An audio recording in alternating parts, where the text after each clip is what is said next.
Kaum ibu rahimakumullah, berbicara tentang hijrah.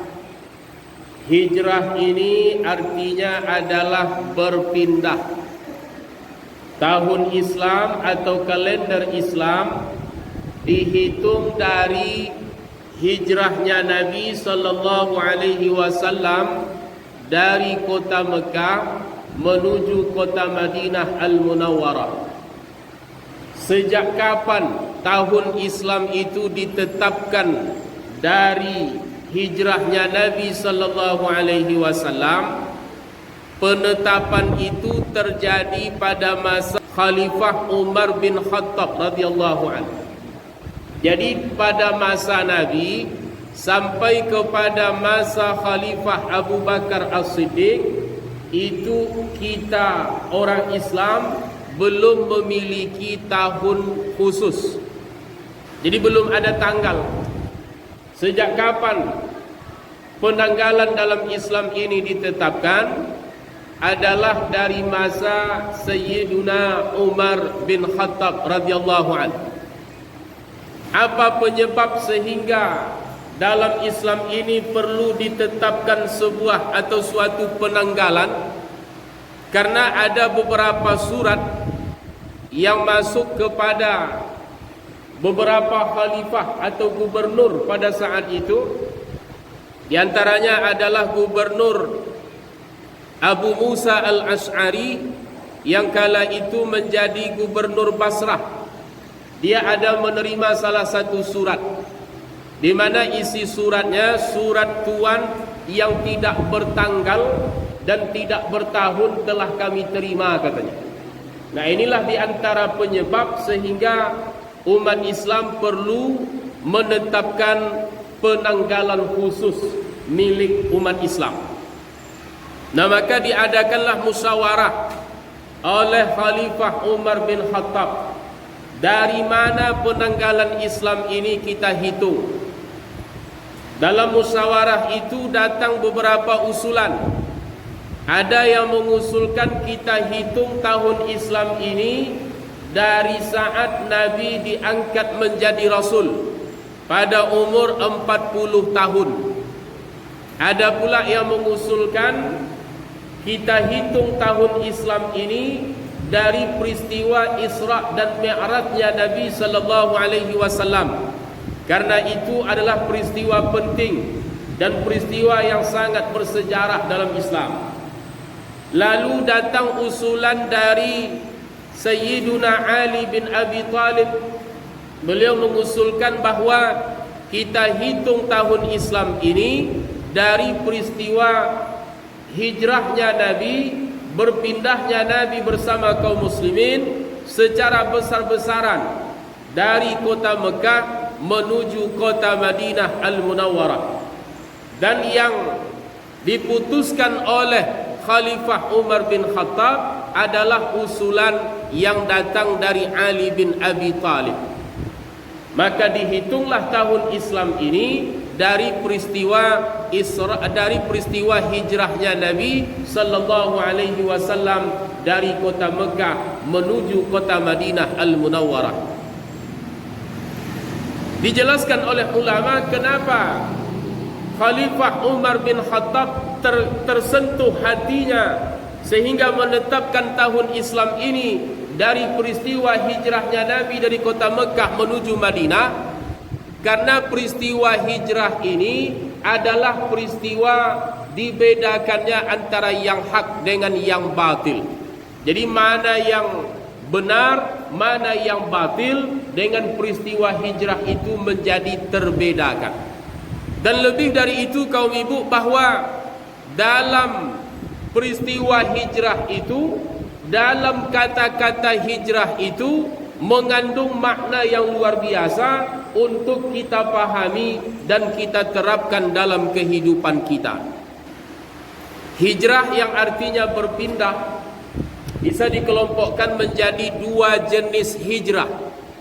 Yang pertama disebut dengan hijrah makani atau hijrah fisik, hijrah tempat. Yang kedua disebut dengan hijrah maknawi. Apa itu hijrah maknawi? Hijrah mental. Kita uraikan satu persatu. Yang pertama adalah hijrah makani, hijrah fisik, hijrah tempat. Apa maksud hijrah makani ini?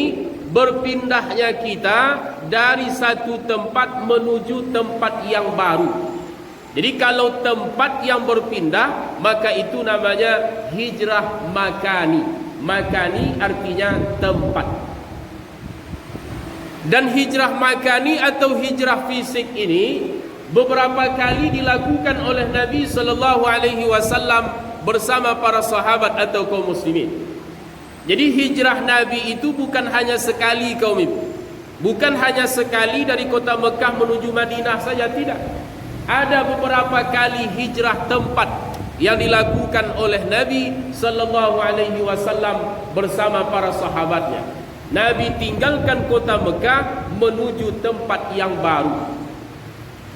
Pernah Nabi hijrah dari Mekah ke Taif, pernah Nabi hijrah dari Mekah ke Habsyah dan lain sebagainya. Nah, berpindah tempat seperti inilah yang disebut dengan hijrah makani.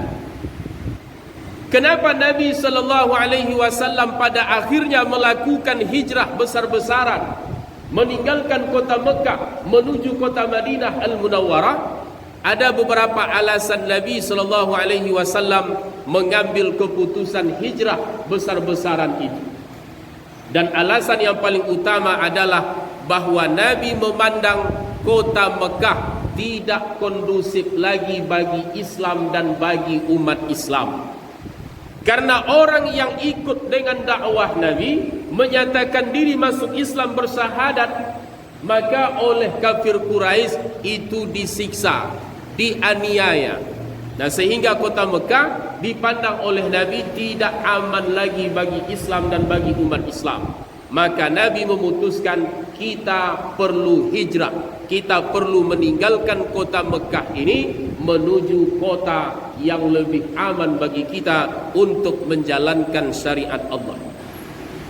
Maka dari sini dapat kita pahami, kaum ibu, perlukah kita melakukan hijrah makani saat ini? Tergantung bagaimana lingkungan kita hari ini.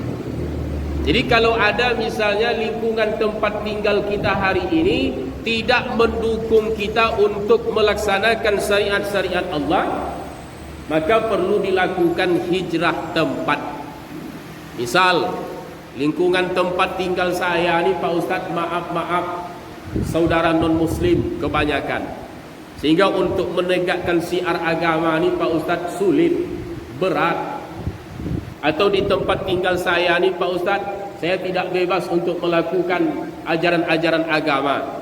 Kalau memang seperti itu kondisinya dan tidak ada cara lain, maka saat itu dalam kondisi seperti itu kita mesti melakukan hijrah makani, hijrah tempat. Tapi rasanya untuk kita di Indonesia ini, undang-undang kan menjamin setiap kita ya boleh dan bebas melaksanakan ibadah sesuai dengan keyakinan kita masing-masing. Tapi kalau itu ada, nah maka mau tidak mau harus kita lakukan hijrah makani atau hijrah tempat. Ini yang pertama. Yang kedua, kaum ibu, adalah hijrah maknawi. Hijrah maknawi itu adalah hijrah mental, hijrah non fisik. Jadi yang berpindah itu bukan tempat kita, yang berpindah itu bukan fisik kita, tapi apa? Mental, keadaan. Berpindah dari keadaan yang buruk menuju keadaan yang baik. Berpindah dari keadaan yang sudah baik menuju ke yang lebih baik. Ini disebut dengan hijrah maknawi, hijrah mental. Hijrah inilah yang harus kita laksanakan untuk saat sekarang ini. Kita harus melakukan perubahan-perubahan setiap waktu ke arah yang lebih baik, sesuai dengan apa yang disebutkan oleh Nabi SAW dalam hadis. Orang yang hari ininya sama dengan hari semalamnya, atau tahun sekarangnya sama dengan tahun sebelumnya, ini adalah orang yang rugi. Jadi kalau sama, hari ini dengan semalam sama, tak ada peningkatan. Ini kata Nabi tergolong orang yang rugi. Kadang kita sudah bangga tu, Pak Ustaz, saya walaupun tak ada peningkatan, tak ada kemajuan, tapi insya Allah saya berjalan di tempat, Pak Ustaz, bertahan saya. Sudah bangga kita kadang. Ini belum patut bangga, karena yang berjalan di tempat itu, ini kata Nabi masih tergolong rugi. Kemudian yang lebih parah, orang yang hari ininya lebih buruk dibandingkan hari semalamnya. Ya, semalam ada prestasi dalam takwanya, dalam amalnya. Hari ini menurun. Berarti hari ini lebih buruk dari hari kemarin. Ini tidak hanya rugi, tapi celaka. Yang beruntung itu yang bagaimana? Orang yang hari ininya lebih baik dari hari semalamnya. Ini artinya apa kaum ibu? Bahwa perubahan atau peningkatan ke arah yang lebih baik mesti kita lakukan dari waktu ke waktu. Kenapa disebutkan oleh Nabi SAW orang yang hari ininya sama dengan kemarinnya adalah orang yang merugi? Karena ini termasuk orang yang tidak memanfaatkan waktu dengan baik. Allah berikan lagi kesempatan, kok tidak ada kemajuan, kan begitu. Padahal waktu ini adalah sesuatu yang perlu kita perhatikan dan kita gunakan dengan baik. Jangan sampai ada waktu yang terbuang sia-sia. Lihat di dalam Al-Quran, Allah Subhanahu wa ta'ala beberapa kali bersumpah dengan waktu ini. Wal asri, demi waktu asar atau demi masa. Wad duha, demi waktu duha. Wal fajri, demi waktu fajar. Wan nahari, demi waktu siang. Wal laili, demi waktu malam. Ini semua Allah bersumpah dengan waktu. Kenapa Allah bersumpah dengan banyak waktu di dalam Al-Quran? Ini menunjukkan bahawa waktu adalah sesuatu yang harus kita perhatikan, sesuatu yang tak boleh kita sepelekan. Ingat, satu detik waktu yang kita lalui itu tidak akan pernah terulang di masa-masa yang akan datang. Jadi kaum ibu, jangan sampai kita orang mukmin ini ada yang kebingungan mau buat apa. Tak tahu lagi Pak Ustaz apa yang mau dibuat. Ini salah ini. Mestinya seorang mukmin itu dia tak cukup waktu untuk memperbanyak bekal, untuk memperbanyak amal saleh guna mencapai kebahagiaan di akhirat kelak. Karena waktu di dunia ini amat sangat-sangat sebentar. Inilah kaum ibu rahimakumullah, sekilas tentang hijrah. Mudah-mudahan setiap kita bisa melakukan hijrah, terutama adalah hijrah maknawi, hijrah non fisik. Keadaan kita yang kita buat berpindah dari yang sudah baik barangkali menuju ke yang lebih baik. Apalagi tentang solat kita, pasti ada hal yang harus kita tingkatkan dari solat kita.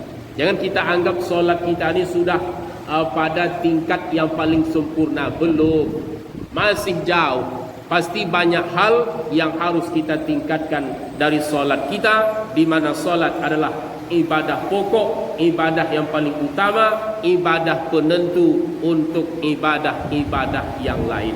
Mudah-mudahan di tahun yang akan datang Allah Subhanahu wa ta'ala memantapkan iman dan takwa kita. Allah tetapkan hidayah atau petunjuknya di dalam hati kita. Amin ya rabbal alamin.